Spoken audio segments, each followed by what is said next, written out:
Assalamualaikum warahmatullahi wabarakatuh. Perkenalkan, nama saya Puja Harika dengan NIM 19042080. Di video pertemuan kali ini mengenai jenis pembinaan sumber daya manusia di sektor publik yang akan saya jelaskan dengan berbagai pembahasan.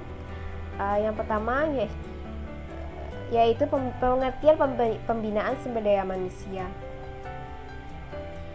Pembinaan sumber daya manusia adalah pembinaan yang berhubungan dengan pengetahuan agar menjadi terampil dan ahli, serta didukung pembinaan mentalitas untuk menanamkan kesadaran, menumbuhkan, memelihara, dan mendarmabaktikan dalam bentuk sikap yang bersih. Pembinaan sumber daya manusia dalam hal ini adalah pegawai yang mencakup semua usaha yang dilakukan untuk mempersiapkan seseorang menjadi manusia seutuhnya. Maksudnya yaitu manusia yang mampu berpikir logis dan rasional, serta mampu melaksanakan fungsi sebagai makhluk Tuhan, insan ekonomis, insan sosial, warga negara, dan anggota masyarakat yang bertanggung jawab. Selanjutnya yaitu mengenai pentingnya pembinaan sumber daya manusia. Sumber daya manusia merupakan faktor terpenting dalam keberhasilan suatu organisasi.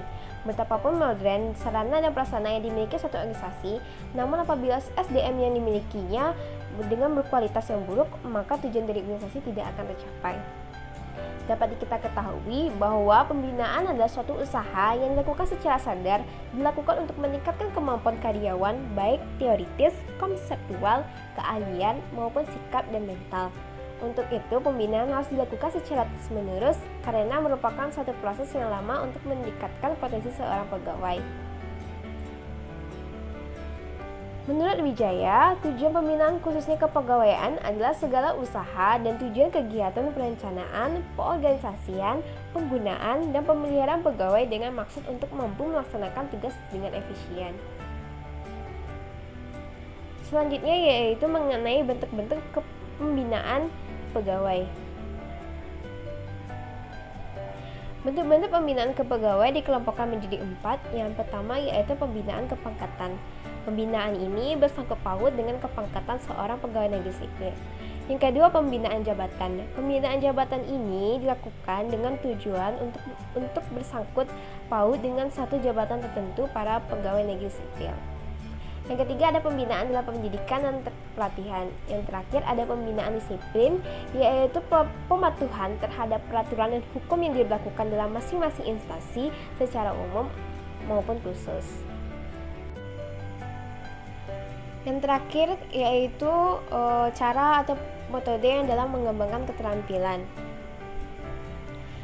Ada cara dan metode yang dapat digunakan untuk mengembangkan keterampilan, yaitu ada 3 cara yang akan saya jelaskan. Yang pertama magang, yang kedua bekerja sambil belajar, yang ketiga face-to-face training.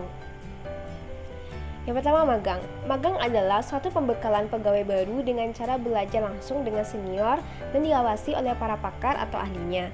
Untuk mendapatkan skill yang sama tentu dibutuhkan waktu yang relatif cukup lama. Yang kedua, bekerja sambil belajar. On the job training adalah suatu bentuk pembekalan yang dapat mempercepat proses pemindahan pengetahuan dan pengalaman kerja dari karyawan senior ke junior. Pelatihan ini langsung menerjunkan pegawai baru bekerja sesuai dengan job description masing-masing di bawah supervisi atau pengawasan penyelia atau karyawan senior. Yang terakhir ada face-to-face training. Face-to-face training adalah pemberian pelatihan semacam kursus yang dijalankan di luar lingkungan kerja. Pendidikan dan pelatihan yang diberikan pada kursus tersebut tidak jauh berbeda dengan pekerjaan yang nantinya akan digeluti oleh para peserta. Baik, hanya itulah materi pembahasan yang saya jelaskan. Jika ada yang kurang atau yang salah mohon dimaafkan, dan semoga bermanfaat bagi teman-teman semua. Wabillahi taufiq wa hidayah. Wassalamualaikum warahmatullahi wabarakatuh.